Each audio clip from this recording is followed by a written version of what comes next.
You know, we're always chasing something or the other. We're chasing more salary, we're chasing a bonus, we're chasing a promotion, we're chasing that my project will get signed up, we're chasing more resources. We're chasing constantly in a receiving mode. In that state, do you genuinely think that you can enjoy your work and love what you do? Right? If you ask 100, think about 100 people around you. If you ask them, do you love what you do? How many of them would genuinely reply, I absolutely adore what I do. You know, I'm lost in that. My work floats my boat. How many? I love it. And this word, I love my work. Listen, it's not that and that love for your work is there in every single job, in every single piece of work. It's just that we don't see it because our mind is consumed by something else. That result, that outcome, that what we're chasing, what will I get out of it, lowers and lowers and lowers the purpose of my work. I'll give you an example. I was in Dubai recently, right? I got into a taxi. I asked him to stop at a pharmacy. So I went to a pharmacy.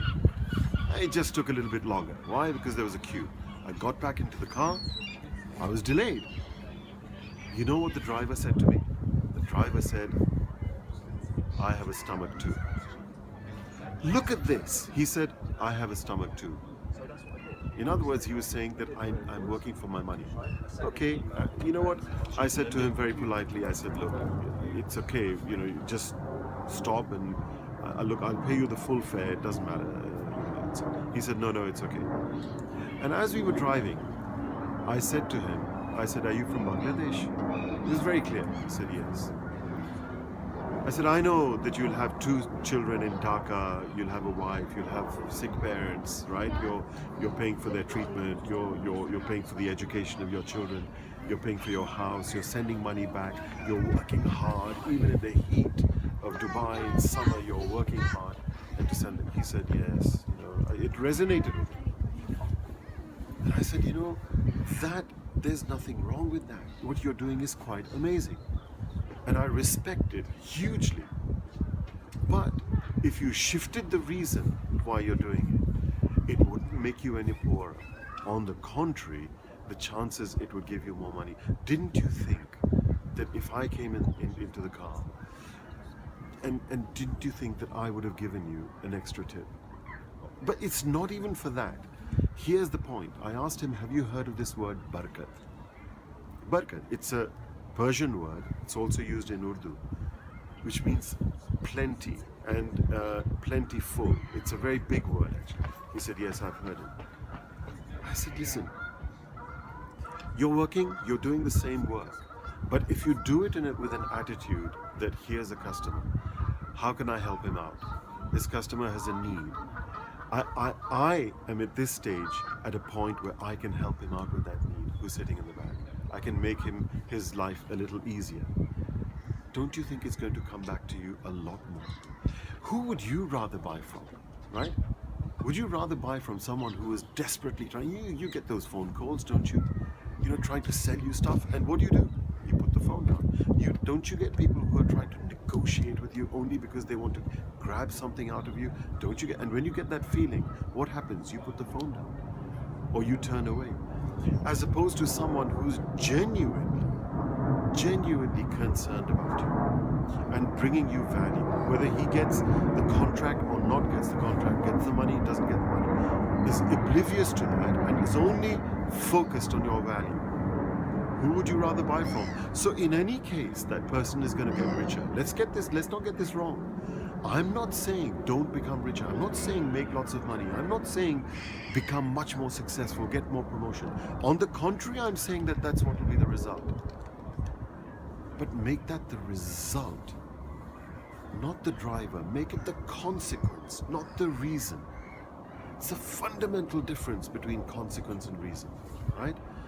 So, there's an old story. You will have all heard of it. You know, that 45 years back, the President of the United States of America goes into NASA, right? The NASA building. And he sees a janitor sweeping the floor. And as American presidents do, he said, "Gee, bud, what are you doing today?" And the janitor, you know what? He continued sweeping. He didn't stop. He just continued sweeping. This is the President of the United States of America talking to him. And he looked up and he said, "I'm putting a man on the moon, sir. I'm putting a man on the moon, sir.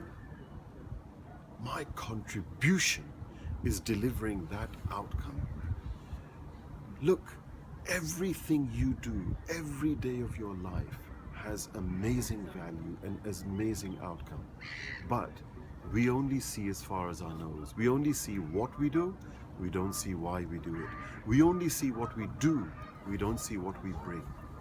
So when you see that, and you will see in your own organizations, that when people are brought in and involved, not only in the work and are told and given instructions, but that they're shown that their efforts are bringing that value to a client, to a boss, to the company to grow, it completely revolutionizes the way that they're working, because why they're working has become abundantly clear. So working for a higher purpose is not some moral lecture, folks. It is actually saying that you'll feel better, you'll feel stronger, you'll feel more confident. You're going into a delivery mode rather than a receiving mode. Whenever you're receiving, your fears, your concerns, your worries, your expectations are high. Whenever you're giving, all of those are lower. You work with a higher confidence, and as a consequence, and only as a consequence, you'll become richer. You'll become more successful. But I still say, don't work for that. Work for delivering value.